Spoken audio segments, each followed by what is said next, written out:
नमस्कार, मी Suhas. Prime time महाराष्ट्रामध्ये आपलं सगळ्यांचं स्वागत आहे. खरं तर इस्रायल आणि इराण यांच्यामधला संघर्ष आता तीव्र झालेला आहे. असं वाटलं होतं की हे युद्ध कदाचित थांबेल, पण आता तशी स्थिती राहिलेली नाही. हे युद्ध अधिकच चिघळताना आपल्याला बघायला मिळतंय आणि या युद्धामध्ये आता अमेरिकेनं थेट एंट्री केलेली आहे.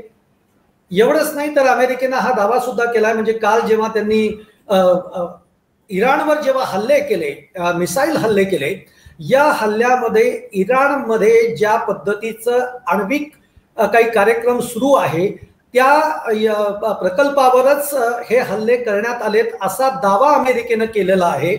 आता या अमेरिकेनं उडी घेतल्यानंतर एकूण या युद्धाची स्थिती आता कशी असेल, पुढच्या दृष्टीनं जर आपण विचार केला तर याचा परिणाम काय होऊ शकतो, तो भारतावर काय होऊ शकतो, तो युरोपीय खंडांवर काय होऊ शकतो, तो आखाती देशांवर काय होऊ शकतो, हे सगळं जाणून घेण्याचा आपण प्रयत्न करणार आहोत. आणि त्यासाठी माझ्या बरोबर आहेत रवी मराठे सर.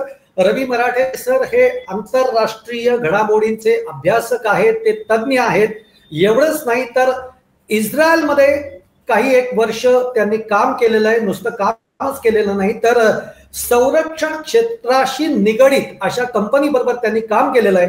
त्यामुळे एकूण तिकडची सगळी परिस्थिती ही त्यांनी जवळनं बघितलेली आहे. आणि म्हणून हे युद्ध नेमकं का आताच इस्रायलनं हे युद्ध सुरू का केलं आणि आता याचे पडसाद काय उमटणार आहेत, हे सगळं आपण त्यांच्याकडनं जाणून घेऊयात. रवी मराठे सर, मी पुन्हा एकदा तुमचं आमच्या प्राईम टाइम महाराष्ट्रामध्ये स्वागत करतो. धन्यवाद. येस, रवी मराठे सर, असं एकूण बघतोय आपण की हे युद्ध तर चिघळत चाललेलं आहे आणि आता अमेरिकेनं थेट याच्यामध्ये उडी घेतली आहे. नेमकं काय वातावरण बनत चाललेलं आहे, म्हणजे आधी आपण हे जाणून घेऊयात, मग त्याच्यानंतर इस्रायलनी हे युद्ध आत्ताच का सुरू केलं, त्याच्या मागची कारणं काय आहेत. पण आत्ताच्या या अमेरिकेच्या एंट्री बाबत खूप उत्सुकता लोकांच्या मनामध्ये आहे. अमेरिकेने जो आता युद्धात प्रवेश केलेला आहे त्या संदर्भात एक महत्वाची गोष्ट आपण लक्षात घेतली पाहिजे की नेत्यानाहू हे गेले कित्येक वर्ष अमेरिकेला सांगत होते की आपल्याला इराणवर हल्ला करायला पाहिजे आणि आपल्याला त्यांचे अण्वस्त्र बनवायची शक्ती नष्ट केली पाहिजे.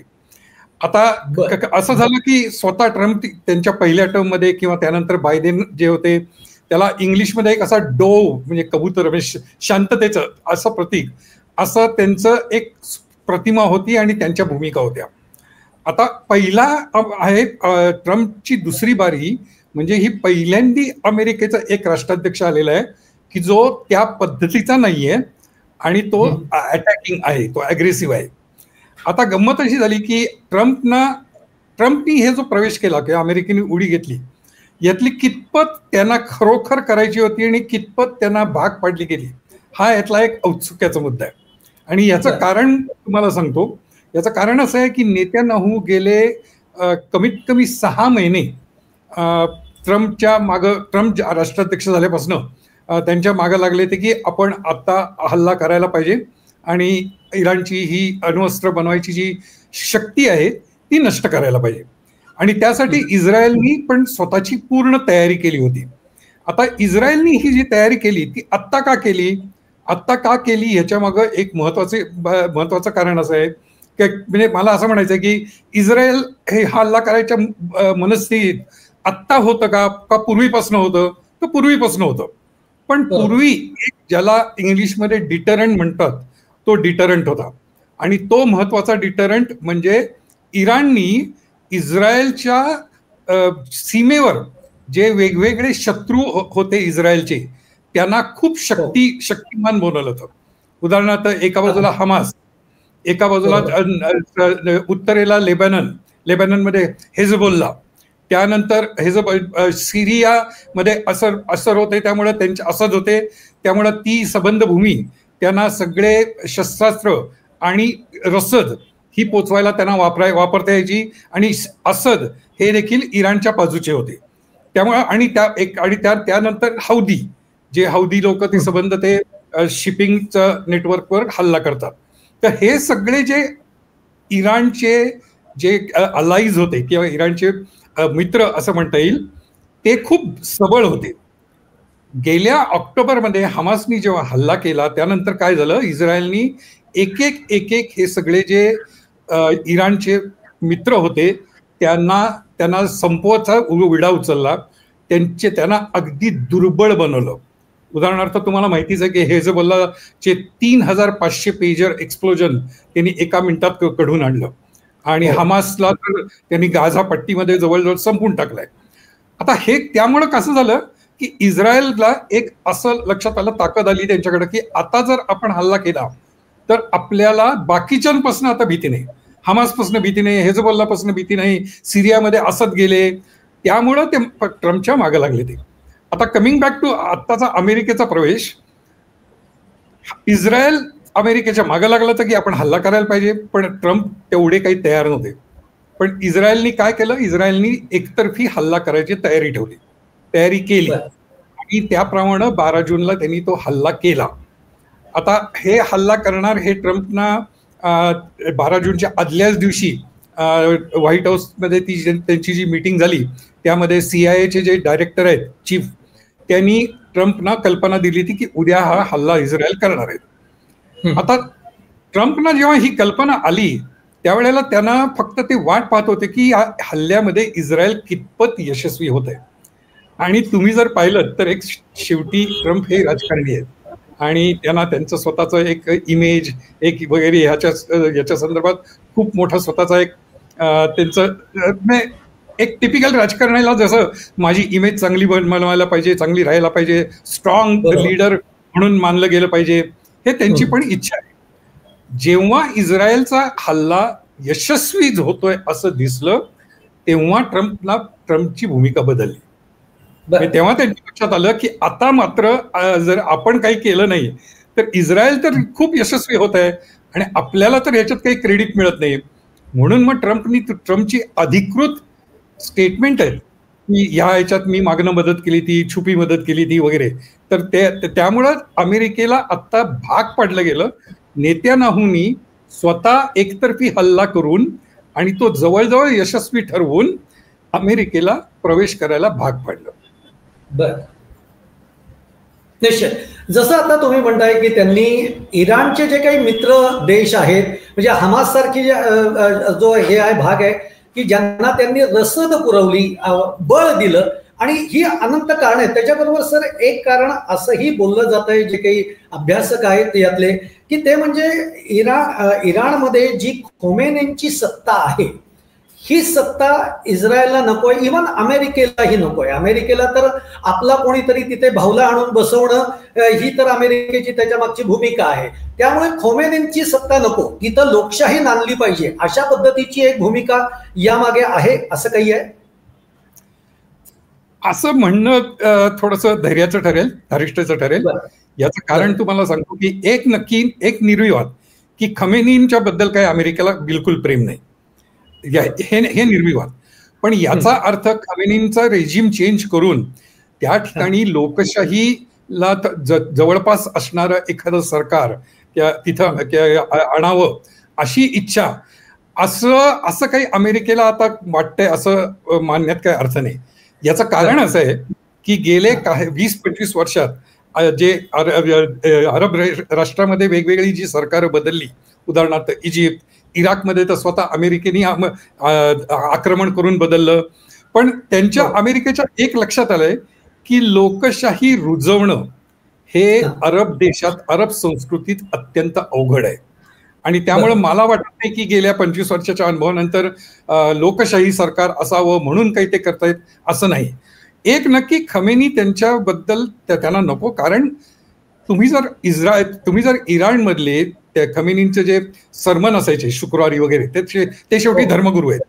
तर त्यामुळे त्या धर्मगुरूंच्या त्या झाल्यावर तुम्ही जर त्यांच्या लोकांच्या जर घोषणा ऐकल्या तर त्यात डेथ टू अमेरिका आणि अमेरिका म्हणजे सैतान आहे असं हे अत्यंत कॉमन असायचं.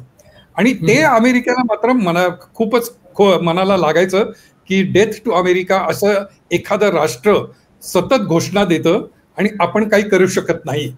त्यामुळे खमेनींच्या बद्दलचा जो राग आहे तो त्यातनं आलेला होता.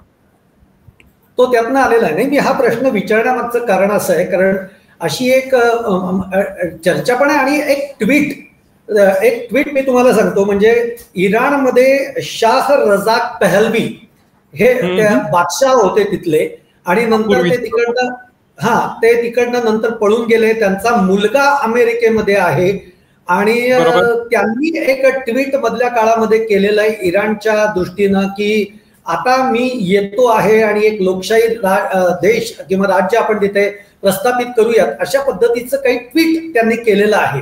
म्हणून मी खरं तर हा प्रश्न विचारला. आणि पेहलवी हे पुन्हा अमेरिकन हस्तकच आहेत, आता ते अमेरिकेमध्ये राहत आहेत, त्यामुळे ते एक प्रकारचे त्यांचे हस्तकच आहेत. आणि म्हणजे त्यातला पुन्हा इंटरेस्टिंग भाग असा आहे की जे पेहलवींचे मुलगा जो अमेरिकेमध्ये आहे, त्यांची जी मुलगी आहे तिचं आता नुकतंच 3 ते 4 महिन्यापूर्वी अमेरिकेमध्ये लग्न झालं, आणि ते एका ज्यू अमेरिकन बरोबर झालेलं आहे. म्हणजे अशी देखील एक आता म्हणजे ती मुलगी येणं, मग इराणमध्ये नॉन मुस्लिम असं कोणीतरी येणं, अशा पद्धतीची तो सगळा ट्रायंगल म्हणजे डॉट्स त्याचे जोडले जात आहेत. नेमकं काय ते तुम्ही जे पेहलवी म्हणलात की, आणि त्यांचं ट्विट पाहण्यात माझ्या पण आलेलं आहे, अगदी जर आपण तटस्थपणे जर विचार केला ना, तर आपण त्या ट्विटना फार काही महत्व द्यायची गरज नाही. याचं कारण असं आहे की शहा जेव्हा ते 79 साली पळून गेले, तेव्हा त्यांच्याविषयी सर्वच सामान्य जनमत अत्यंत वाईट होतं. त्यामुळं शहा जे पळून गेले ते काही त्यांच्याबद्दल वत माहीत असल्यामुळं त्यांचे जे आता पुढची जी पिढी आहे त्या पिढीबद्दल काही असं फारसं चांगलं मत असायचं इराणमध्ये काही कारण नाहीये.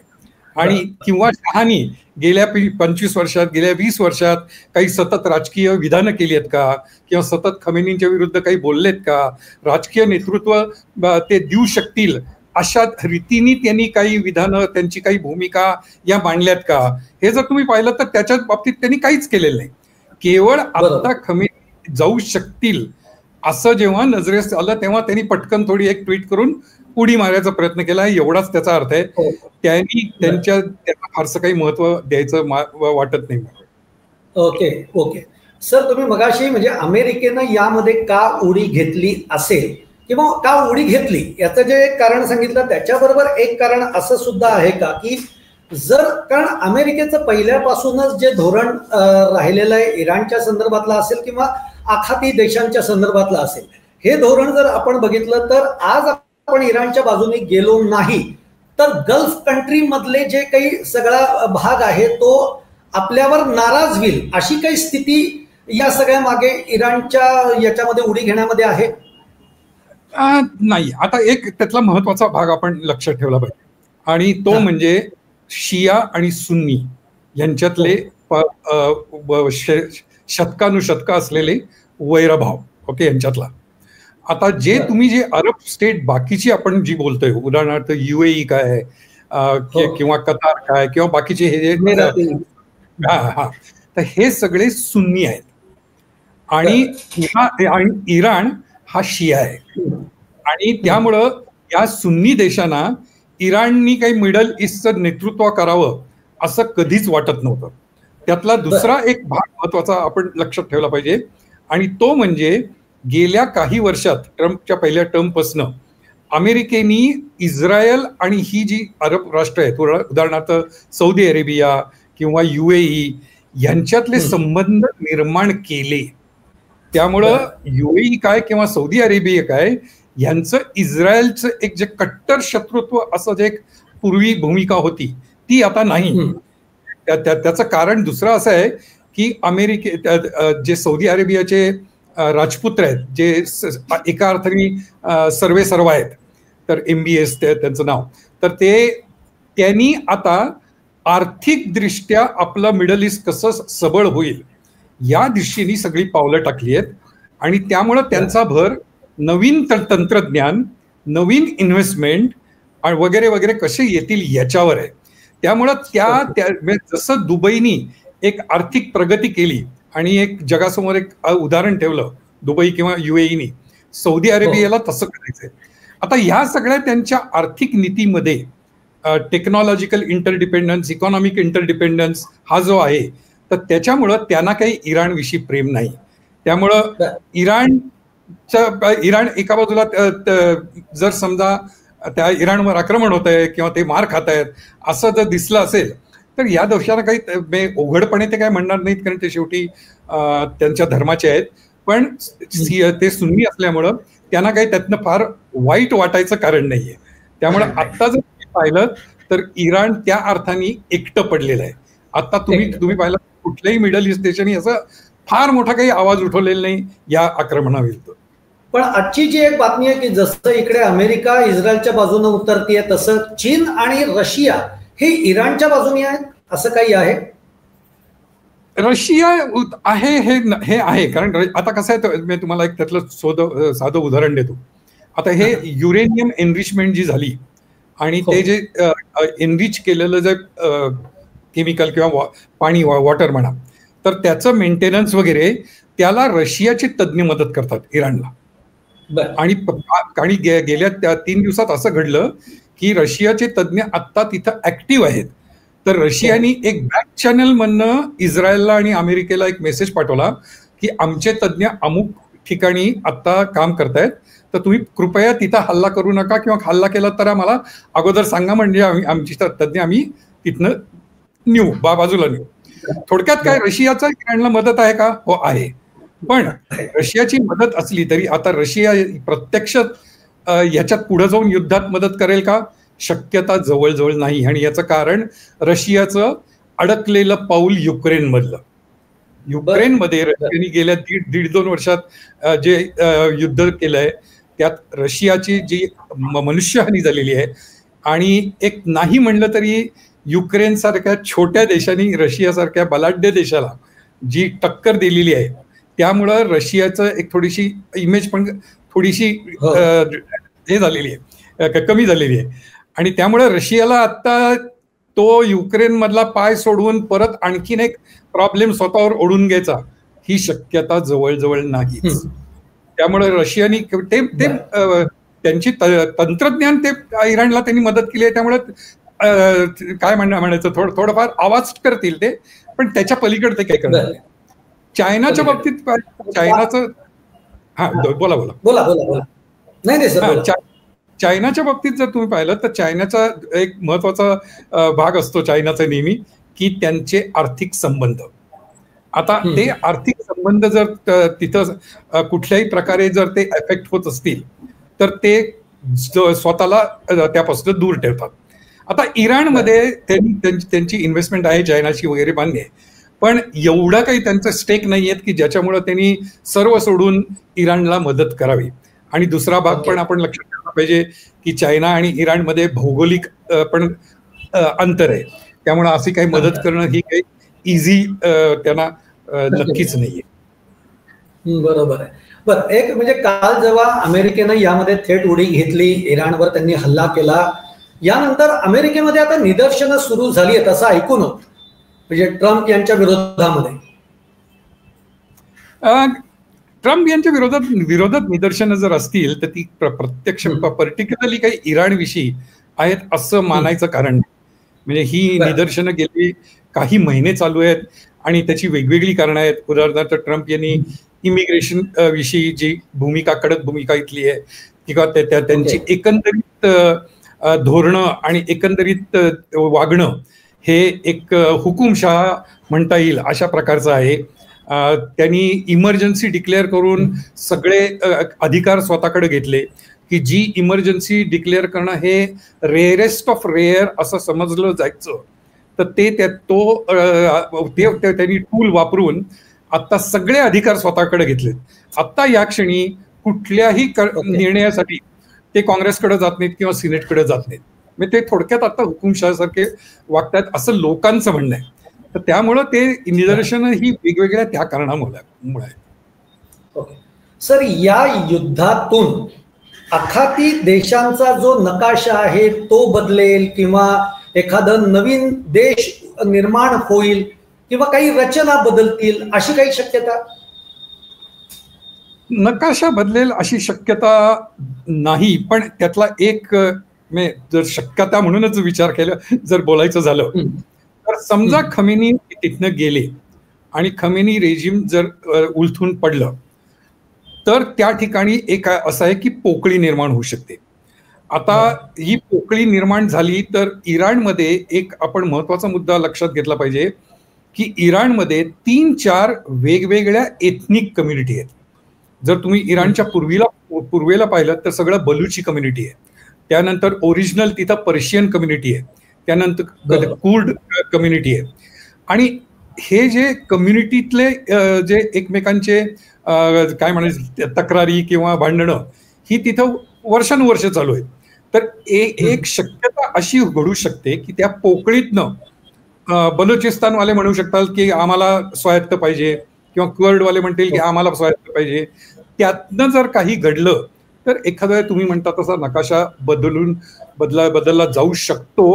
पण त्याच्या अगोदर एक महत्वाचं लक्षात ठेवलं पाहिजे, खमेनींनी जे रेव्होल्युशनरी गार्ड आणि त्यांनी जे स्वतःची सबंध काय म्हणायचं अनिर्बंध सत्ता वापरण्यासाठी केलेलं सगळं ॲपरेटस हे इतकं बलवान आहे की जरी खमेनी गेले तरी त्याच्या मागं त्यांचे सक्सेसर लगेच उभे राहतील आणि ते अपरायझिंग जर असं काही जनतेत झालं तर ते दडपलं जाण्याची खूप शक्यता आहे. आता एका मुख्य मुद्द्याकडे येतो, म्हणजे तो भारताच्या दृष्टीनं किंवा भारतामध्ये खूप चर्चेला जातो आहे की अरे अमेरिका तर आपला मित्र, ट्रम्प मोदींचे मित्र, आणि मग ट्रम्प यांनी एकदम आसिफ मुनीर यांची भेट घेतली, त्यांना आपल्या व्हाईट हाऊसमध्ये जेवायचं आमंत्रण दिलं. असं काय त्यांच्यामध्ये घडलं, एक उत्सुकता त्याच्यामध्ये आपल्याकडच्या लोकांना, हा एक नेमका अँगल काय आहे? कारण आता आसिफ मुनीर यांनी एक स्वतःला काय फील्ड मार्शल म्हणजे त्यांनी स्वतःला बनवून पण घेतलेलं आहे. काय नेमकं या घटनेकडे कसं बघायचं? पहिलं म्हणजे एक आपण जे एक वातावरण निर्मिती केली जाते भारतात की ट्रम्प हे आपले मित्र आहेत, ट्रम्प हे अतिशय जवळचे आहेत मोदींच्या वगैरे, तर त्यातला एक इमेज क्रिएशनचा भाग जास्ती आहे. म्हणजे स्पष्ट बोलायचं म्हणजे ट्रम्प हे बिझनेसमन आहेत. त्यामुळे त्यांना जिथं त्या बिझनेसचा अमेरिकेचा फायदा होईल आणि बिझनेसचा फायदा आहे त्या ठिकाणी ते त्याप्रमाणे वागतात. आता जर तुम्ही जर मोदींची जर एवढी मैत्री आहे असं जर आपण जर क्षणभर धरलं तर अशा कुठल्या भूमिका ट्रम्पनी घेतल्या की ज्या भारताच्या बाजूच्या आहेत? उदाहरणार्थ टेरिफ त्यांनी लावलं, मग तात्पुरतं सस्पेंड केलं. इमिग्रेशनच्या बाबतीत कडक भूमिका घेतली, 2 विमानं भरून भारतीय लोक परत पाठवली. म्हणजे थोडक्यात मला सांगायचा मुद्दा असा आहे की भारताचे किंवा मोदींचे खूप जवळचे संबंध आहेत आणि ती मैत्री आहे हे असं मानणं हे थोडंसं चुकीचं आहे, कारण ते शेवटी बिझनेसमॅन आहे. आता कमिंग बॅक टू तुमचं मुनीर, आणि इनफॅक्ट मुनीर यांची जी भेट किंवा त्यांच्याबरोबर झालेलं व्हाईट हाऊसमधलं त्यांना जेवणासाठी बोलवलं होतं, दुपारच्या लंचला बोलवलेलं होतं आणि ते जवळजवळ 1 तास एकत्र होते. तर ही एक घटना देखील तुम्हाला बरंच काही सांगून जाते की जर मोदी किंवा भारताविषयी एवढं प्रेम असेल किंवा एवढी मैत्री असेल तर मग पाकिस्तानच्या फील्ड मार्शलला तुम्ही बोलवता, 1 तास त्याच्याबरोबर लंच करता, हे काहीतरी गैर आहे ना, हे नक्कीच खटकतं.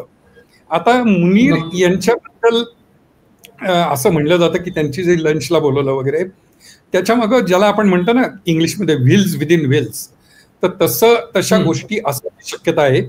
कारण एक आहे की आत्ता मुस्लिम देशामध्ये पाकिस्तान हा एकच देश आहे की ज्याच्याकडे अण्वस्त्र आहे. तर त्यामुळं असं पण असू शकतं की बाबा नेत्यानाहूंनी सांगितलं असेल ट्रम्पला की जरा तुम्ही पाकिस्तान ह्याच्यात मध्ये पडणार नाही मुस्लिम या नावाखाली, असं तुम्ही काहीतरी बघा. असं त्यामुळे ती शक्यता आहे की त्यामुळे ट्रम्पनी मुनींना बोलवून सांगितलं असेल की बाबा तुम्ही याच्यात मध्ये पडू नका. आणि त्याप्रमाणे म्हणजे थोडक्यात इराणशी जर युद्ध आपण अमेरिकेने केलं तर पाकिस्ताननी केवळ मुस्लिम धर्माचा कैवार म्हणून इराणच्या बाजूने उतरू नये याची ती केलेली व्यवस्था होती. दुसरं म्हणजे एक जर तुम्ही लक्षात घेतलं तर पाकिस्तान मिलिटरी आणि पाकिस्तानची जी इंटेलिजन्स सिस्टीम आहे त्याचे आणि अमेरिकेचे अतिशय घनिष्ठ संबंध हे वर्षानुवर्षाचे आहेत. इम्रान खान यांचं पंतप्रधान पद जाण्यात देखील ते महत्वाचं कारण होतं. आत्ताची जे सरकार, लोकशाही सरकार जे आहे पाकिस्तानमध्ये, त्याबद्दल काही अमेरिकेला काही फारसं मोठं प्रेम आहे असं नाही. अमेरिकेला माहिती आहे की कुठल्याही क्षणी ते सरकार जाऊ शकतं आणि ते जर सरकार गेलं तर जो पर्याय उभा राहू शकतो तो म्हणजे मुनीर हे झियाउल हक किंवा पूर्वी परवेज मुशर्रफ यांनी जशी सत्ता ताब्यात घेतली, उद्या जर मुनीर यांनी तसं काही केलं तर आपण फारसं त्यात आश्चर्य वाटून घ्यायचं कारण नाही. आणि अशा हे पदर देखील त्या भेटी मागं असू शकतात. तर त्यामुळं बोला सर बोला. नाही, त्यामुळं पाकिस्तानशी मैत्री हा भाग जो ट्रम्पचा यांचा आहे त्याच्यात हे असे मी म्हणलं तसं वेगवेगळे पदर नक्की असू शकतात. सर सगळं तुम्ही आता जे सांगता यावरनं आता हे युद्ध जे आहे अजून हे किती एक्सलेट होऊ शकेल असं तुम्हाला वाटतंय? कारण इराण तर प्रत्युत्तर देणार, म्हणजे अमेरिकेनं एवढा इशारा देऊन सुद्धा इराण कुठे मागे हटलेलं नाहीये. बरोबर आहे, पण ते कसं आहे, आता खमेनी यांना स्वतःचं स्थान शाबूत राखण्यासाठी संबंध इराणच्या जनतेला काहीतरी दाखवायला पाहिजे. आता त्यातला एक महत्वाचा भाग आपण लक्षात घेतला पाहिजे आणि तो म्हणजे इराणची आर्थिक स्थिती. गेल्या 2012 जर आपण इराणचा जर GDP पाहिला आणि आता गेल्या वर्षीचा 2024चा पाहिला तर इराणचा GDP 45% कमी झालाय. म्हणजे त्यांची किती आर्थिक स्थिती दुर्बल झाली आहे हे त्यावरनं आपण समजू शकतो. आता जेव्हा आर्थिक स्थिती GDP जर निम्म्यावर ऑलमोस्ट आला त्याचे परिणाम हे सामान्य जनतेवर होतातच. त्यामुळे इराणची जनता काही ह्या सध्याच्या खमेनींच्या कारभारावर किंवा त्यांच्या आर्थिक धोरणांवर काही खुश नक्कीच नाही. अगदी तुम्हाला ताजं उदाहरण द्यायचं झालं तर गेल्या 2-3 महिन्यामध्ये इराणमध्ये नर्सेस, शिक्षक या वेगवेगळ्या लोकांनी त्यांना पगार मिळाले नाहीत 2-2 महिने म्हणून आंदोलनं केली. तर ही आर्थिक स्थिती दुर्बल असल्यामुळे खमेनींना माहिती आहे की जनतेला त्या बाबतीत तर जनता नाराज आहे. आता जर अमेरिकेने हल्ला केल्यावर आपण गपचूप ते सहन केलं असं जर दाखवलं तर जनतेला आपण जे एक सरकार म्हणून जी सिक्युरिटी ऑफर करतो त्याच्याबद्दल पण अविश्वास वाटायला लागेल. तर त्यामुळं जरी स्थिती दुर्बल असली तरी इराण आता काही दिवस, काही आठवडे त्यांच्याकडे मिसाईल्स मात्र त्याचा स्टॉक भरपूर आहे, त्यामुळे ते त्याचा वापर करत राहणार आणि ते प्रत्युत्तर देत राहणार हे नक्की. पण याचा परिणाम आता तेलांचे जे भाव आहेत ते खूप भडकतील असं बोललं जात आहे. त्याचा परिणाम भारतावर तर होईलच, पण भारतावर जितका होईल त्याच्यापेक्षा अधिक तो युरोपीय खंडामध्ये तो जास्त होईल असंही म्हटलं जात आहे. त्यामुळे आता युरोप कुणाच्या बाजूने राहील वगैरे अशी देखील एक चर्चा सुरू झालेली आहे. पण खरंच याचा परिणाम काही भारतावर आपल्या संभवतो का? आता भारतावरचा परिणाम म्हणजे मुख्य म्हणजे आपल्याला मिळणारं तेल. आता तो जो होरुजची जी समुद्रधुनी आहे, जर तुम्ही नकाशा पाहिलात तर त्या समुद्रधुनीच्या इराक ते कंट्रोल करतं आणि त्याच्या आजूबाजूचे जे मिडल ईस्टचे देश आहेत तर हे सगळे देश मिळून त्या समुद्रधुनीतनं दिवसाला 20,000 मिलियन बॅरल तिथनं बाहेर येतात. आता ते त्यातले आपल्याला जर भारताचा आकडा पाहायचा झाला तर 2,000 मिलियन बॅरल हे दर दिवशी भारताला त्या समुद्रधुनीतनं येतात. तर आता ही समुद्रधुनी जर समजा इराणनी बंद केली, कारण आज त्यांनी असं दम भरलाय की आम्ही ती बंद करू, आता ही बंद केली तर भारतावर परिणाम काय होईल का? तर एक महत्वाचं लक्षात घ्यायचं म्हणजे 2,000 मिलियन जे आपण तिथनं येतात त्याला आपल्याकडं अल्टरनेटिव्ह सोर्सेस ऑलरेडी रेडी आहेत. रशियाचं तेल आपल्याकडं आहे ते, आणि रशियाचं तेल जे आहे ते त्याचा समुद्रधुनीशी काही संबंध नाही. ते सुएझ कॅनॉलमधनं येतं, ते आफ्रिकेला वळसा घालून येतं, ते ब्राझीलकडनं येतं, अमेरिकेकडनं येतं आणि इवन पॅसिफिक महासागरातनं येतं. त्यामुळं गॅस किंवा ऑइल हे 2,000 बॅरल जे समुद्रधुनीतनं येतं ते अचानक बंद झालं, त्यामुळं भारतात काही मोठा तुटवडा होईल किंवा भारतात हाहाकार माजेल असं बिलकुलच नाही, कारण सरकारकडे त्याचे अल्टरनेटिव्ह सोर्सेस रेडी आहेत. त्यामुळे भारतावर तेलाचा तुटवडा किंवा तेलाचा पुरवठा याच्यावर काही गंभीर परिणाम होऊ शकतील का, तर नक्कीच नाही. आता पण मग त्याचा एक मात्र महत्वाचा परिणाम होऊ शकतो, तो म्हणजे की तेलाच्या किमती. आता तेलाच्या किमती या अर्थात कुठल्याही प्रकारे आखाती युद्ध कुठलंही झालं तर त्या किमती वाढतातच, आणि त्या ऑलरेडी तुम्ही पाहिलंय की $80 पर बॅरल पर्यंत त्या किमती वाढलेल्या आहेत. आता या ज्या किमती आहेत या वाढल्या तर भारतावर परिणाम होईल का, होऊ शकेल, त्याबद्दल काही नाही. पण ही तेलाची किंमत जी वाढू शकते ही काय फक्त भारतासाठी एकट्यासाठी नाही, ती संबंध जगभरातल्या सगळ्याच अर्थव्यवस्थेवर त्याचे परिणाम होतील.